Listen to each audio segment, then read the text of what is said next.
WhatsApp உள்ளிட்ட சமூக வலைதளங்கள்ல தமிழ்நாடு அரசினுடைய கலைஞர் உரிமை தொகை என்று சொல்லப்படக்கூடிய மகளிர் உரிமை தொகைக்கு விடுபட்ட பெண்கள் இன்று விண்ணப்பிக்கலாம் என்ற ஒரு தகவல் சமூக வலைதளங்கள்ல பரவலாக பரவியது.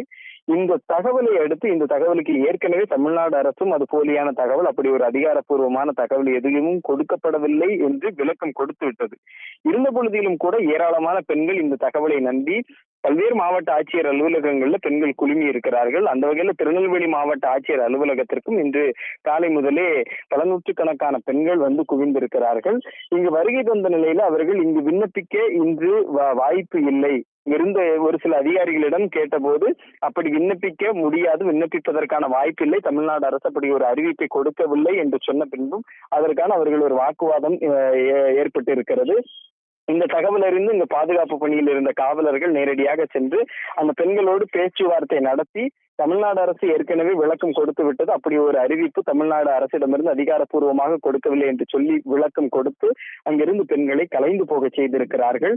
இந்த போலியான தகவல் தொடர்ந்து சமூக வலைதளங்களில் பரவி கொண்டிருக்கிறது. தமிழ்நாடு அரசு அறிவிப்பு கொடுத்தாலும் இன்னும் அந்த தகவல் பரவி கொண்டிருப்பதால் பெண்கள் அவ்வப்போது வந்த வண்ணமே இருந்து கொண்டிருக்கிறார்கள்.